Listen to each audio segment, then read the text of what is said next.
Hello दोस्तों, बहुत ही interesting theme के बारे में बात करेंगे। ट्रांसपोर्टेशन और लॉजिस्टिक थीम, ये फ्यूचर की थीम बताई जा रही है। तो आईसीआईसीआई प्रूडेंशियल एक सेक्टोरल म्यूचुअल फंड लेकर आया है, transportation and logistic mutual fund. 6 से 20 अक्टूबर इसकी डेट है। कौन कौन से इंपॉर्टेंट स्टॉक्स हैं जो आप खुद देख सकते हैं, उसके बारे में हम वीडियो में बात करेंगे और इस थीम को भी हम डिटेल में समझेंगे कि क्या होते हैं। देखिए, जब हम थीम की बात कर रहे हैं तो ये कुछ सेक्टर्स से बनी हुई है, ठीक है। जैसे ऑटो सेक्टर है, फिर ऑटो कंपोनेंट सेक्टर है और फिर लॉजिस्टिक्स सेक्टर। तो ये तीन सेक्टर मिलकर ये एक थीम बन रही है, ट्रांसपोर्टेशन और लॉजिस्टिक्स की थीम। अब इसमें ऑटो सेक्टर की जब हम बात करते हैं तो उसमें टू व्हीलर आ जाता है, जो आपका बजाज ऑटो या फिर हीरो होंडा की बाइक्स हो गई। फिर पर्सनल या जो पैसेंजर व्हीकल्स आ गए, जैसे मारुति है, टाटा मोटर्स है, हुंडई है, जो भी है। फिर कॉमर्शियल व्हीकल, अगेन यहाँ पर टाटा मोटर्स, अशोक लेलैंड जैसी कंपनियां। फिर थ्री व्हीलर्स है, यहाँ पर बजाज आ गया। तो ये ऑटो सेक्टर की कुछ कंपनियां हैं। ये क्या है कि कार या फिर टू व्हीलर है, ये बनाती है, ठीक है। ये थीम का पहला पार्ट है। थीम का दूसरा पार्ट है ऑटो एंसिलरीज। जब एक कार बनती है फॉर एग्जांपल, या एक टू व्हीलर या एक ट्रक बनता है, तो बहुत सारी चीजें उनमें लगती है। जैसे डैशबोर्ड लगते हैं, या फिर विंडो फ्रेम लगती है, या साइड व्यू मिरर लगते हैं, या फ्यूल टैंक डोर लगते हैं। तो ये सब जो चीजें कंपनियां नहीं बनाती है, फॉर एग्जांपल टाटा मोटर्स ये सब नहीं बनाएंगी। तो वो सब जो जो चीजें होती है उनके लिए एंसिलरी कंपनीज होती हैं, वो इन सब चीजों को बनाती है। जैसे कुछ एग्जांपल, जैसे मिंडा है या फिर फीएम इंडस्ट्रीज है, वो लोग ऑटो एंसिलरीज बनाती है।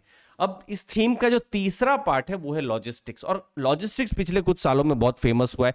आप घर में अपने मोबाइल ऐप से एक ऑर्डर देते हैं और आपके घर में 3 दिन के अंदर, 2 दिन के अंदर, और आजकल आप 15 मिनट 20 मिनट में भी आपके घर में सामान पहुंच जाता है। तो ये जो लॉजिस्टिक्स है पूरा प्रोसेस है, और उसके लिए अब चीजें बहुत हद तक स्टैंडर्डाइज हो रही है, ठीक है। अब जो इस थीम का जो लॉन्ग टर्म का एक एक आप पार्ट समझ सकते हैं, वो है इलेक्ट्रिक व्हीकल के द्वारा डिसरप्शन।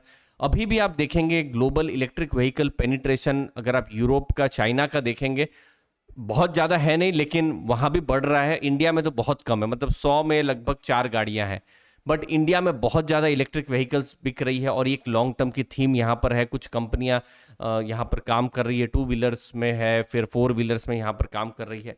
लॉजिस्टिक्स, अगर ये सेक्टर को अगर आप देखें तो टोटली अनऑर्गेनाइज्ड है, लेकिन पिछले 2-3 सालों से ये अनऑर्गेनाइज से ऑर्गेनाइज्ड होना शुरू हुआ है। और ये जब थीम चलती है अनऑर्गेनाइज से ऑर्गेनाइज्ड की, तो बहुत ज़्यादा यहाँ पर हमको वेल्थ क्रिएशन जैसा पता चलता है। खासकर ये हमने जैसे ज्वेलरी सेगमेंट में देखा है, जैसे टाइटन को एक बहुत बड़ा बेनिफिट मिला अनऑर्गेनाइज से ऑर्गेनाइज्ड में। तो सिमिलरली कि किस हिसाब से ये थीम आगे जाती है अगले 5-6 सालों में, बहुत इंटरेस्टिंग रहेगा देखना।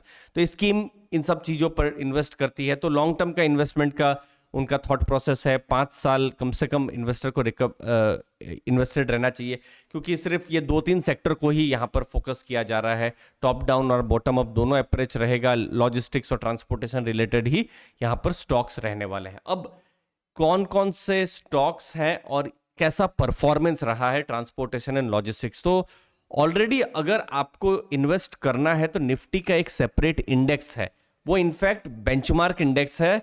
अभी जो आईसीआईसीआई प्रूडेंशियल का जो एनएफओ आ रहा है, निफ्टी ट्रांसपोर्टेशन एंड लॉजिस्टिक्स करके, और ये बहुत ही रिसेंट में ही लॉन्च हुआ है, फरवरी 22 2022 में ही लॉन्च हुआ है।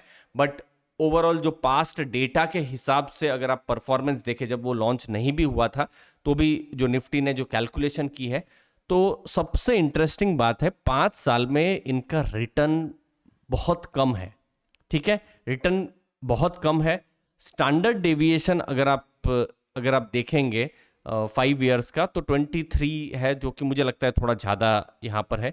पी रेशियो बहुत ज़्यादा है, 57। अलग अलग कारण हो सकते हैं, कंपनियों के अभी प्रॉफिट्स कम होंगे और वैल्यूएशन ज़्यादा होगा, तो पी रेशियो बहुत ज़्यादा है। लेकिन अगर प्रॉफिट होना शुरू हो जाए तो पी रेशियो भी कम हो सकता है।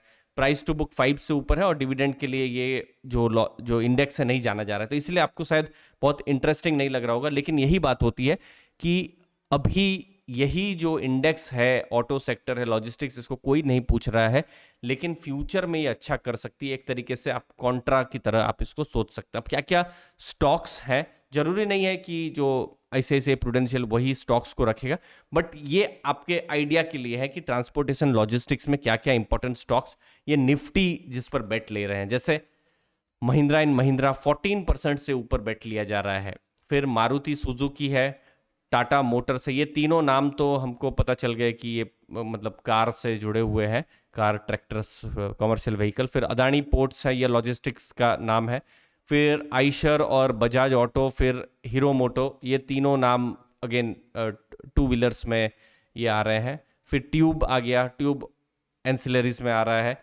फिर TVS Motors again two wheeler में नाम है, और अशोक लेलैंड कमर्शियल व्हीकल में। तो ये 10 नाम निफ्टी एटलीस्ट मैं देख पा रहा हूं कि इन 10 नामों पर अभी फिलहाल बैठ कर ये टॉप के 10 नाम है। अब कैसा ये परफॉर्म करेगा ये इंडेक्स, ये अगले 2-3 साल में ही पता चलेगा। बट ICICI प्रूडेंशियल को ऐसा लगता है, क्योंकि वो अभी ये NFO ला रहे हैं, कि इस थीम ने म्यूटेड, मतलब बहुत अच्छा परफॉर्मेंस नहीं किया है। जो आप खुद देख सकते हैं यहाँ पर 5 साल का परफॉर्मेंस 7.62% है, जो कि बहुत अच्छा परफॉर्मेंस बिल्कुल नहीं कहा जाएगा।